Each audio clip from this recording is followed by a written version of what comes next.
Ce show-là, ça vous tente la gang? Ouais! Yes.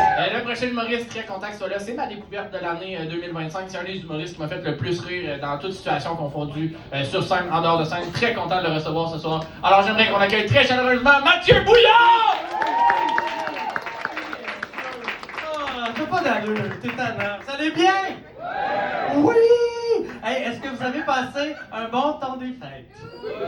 Oui! Hey, moi aussi, c'était le fun. C'était super plate.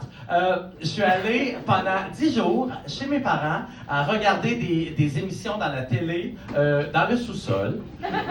C'était ça mon temps des fêtes, parce que mes parents ils ont encore le câble, hein? Ça, c'est important à dire. Il faut absolument qu'ils aient le câble, parce que ma mère, elle peut pas manquer ces émissions, qui sont La loi et l'ordre et La loi et l'ordre crime sexuel. Hein? Enlevez-y pas ces crimes sexuels à ma mère, hein? Au risque qu'elle en commette, hein? Fait que de me retrouver là, dans le sous-sol là, à regarder des films, ça m'a vraiment ramené à mon adolescence, en 1996, quand je regardais de la soft porn en cachette dans le sous-sol. Est-ce qu'il y en a qui ont connu ça, Bleu Nuit? Oui! Bleu Nuit, le rendez-vous télé des puceaux, hein? Moi, je regardais ça, il passait genre des drames érotiques français, là, genre comme Emmanuel. Hein? Moi, ça a été ça, là, mes premiers balbutiements de crossage. Hein? C'est là-dessus que j'ai versé mes spermes des premiers printemps. Hein? Ouais.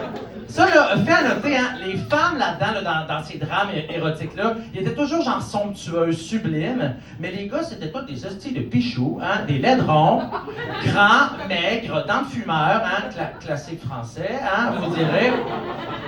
Puis les gars, dans les drames érotiques français, ils avaient toujours la voix d'un méchant dans Astérix. Hein? Emmanuel, ce bâton dansant rapporté de marché de Bangkok m'a montré la tête. Fait que là, genre, ils se mettaient à faire l'amour, hein. Mais je le rappelle, c'était des drames érotiques, hein. Fait que c'était comme genre des espèces de vertiges amoureux, des tumultes du cœur, ils s'entre-déchiraient, c'était dramatique. Fait que là, moi, je tenais mon petit pénis dans mes mains, pis j'étais genre, hey! J'essaie d'apprendre à me masturber! Comment ça, je ressens de la mélancolie, hein? Moi, ça m'a fucké pour toujours, parce qu'encore aujourd'hui, quand je me crosse, je ressens le doux parfum des regrets, hein? La soft porn. Marc-Olivier en a parlé plus tôt parce que la soft porn fait un fucking retour en force. Hein? Il a parlé de la série Heated Rivalry. Hein? Quoi, vous connaissez pas ça? C'est quoi, vous aimez pas le hockey? Hein?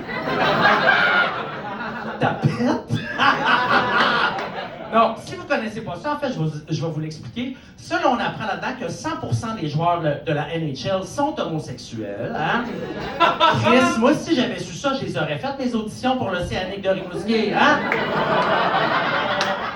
Mais moi, cette série-là, je dois le dire, elle me scandalise, elle me choque, elle m'offusque. Hein? Et c'est pas à cause du gay sexe, là, hein? Clairement pas. Hein? J'ai passé ma vie, moi, à me faire scorer dans mon propre net. Fait que c'est pas ça.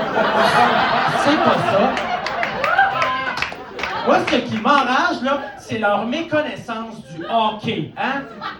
Clairement, ils n'ont pas demandé conseil à Martin Saint-Louis, hein? Puis ça, je le sais, parce que Martin Saint-Louis, c'est pas comme ça qu'il l'embrasse, hein? C'est pas comme ça qu'il l'embrasse. Moi, je me demande encore, c'est qui la cible de cette émission-là? C'est clairement, nous, les gays. Je pense qu'il y a des femmes aussi, il y a beaucoup de femmes qui regardent ça, notamment des hockey moms. Tu sais, genre des mères là, que leurs fils font du hockey. Fait qu'eux autres, ça leur permet de mettre encore plus de pression sur leurs garçons, hein? Comment ça, t'es pas comme Shane Hollander, hein? Comment ça, t'es pas Power Bottom, toi, hein? Comment ça? Mais moi, je suis vraiment content qu'il y ait enfin, genre, des modèles de gars gays super beaux, super virils. Ça fait du bien parce que dans mon temps, moi, quand j'étais ado, là, nos modèles, là, c'était genre Michel Tremblay puis André Montmorency, hein? Puis Chris qu'on voulait pas les voir fourrer, je vais vous le dire, hein? Mais ces hommes-là, ils faisaient quelque chose d'encore plus outrageusement homosexuel, hein? Du théâtre. Du théâtre.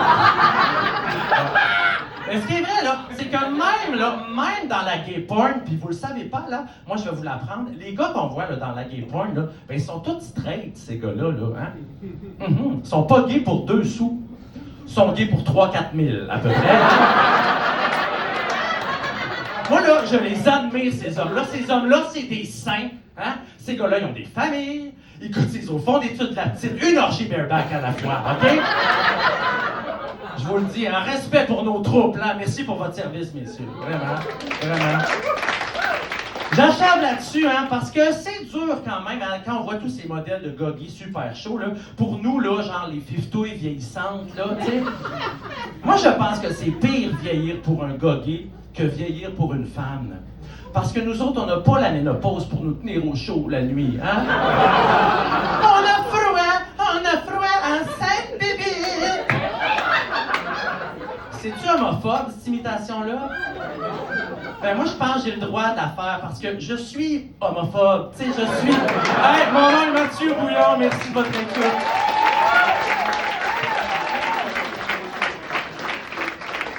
C'était Mathieu Bouillon, c'est bon!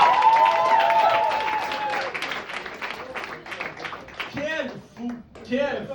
Ah, il fait tellement rire cet homme. Il parlait d'Ated Rivalry. Pour vrai, j'ai vu que personne n'avait applaudi. Vous devez écouter cette série-là, ça s'écoute super bien. Tu sais, les épisodes, oui, ils sont 1 heure, mais c'est comme 15 minutes d'histoire pour 45 minutes de sexe. Vous êtes correct, ça passe vite l'histoire, on comprend.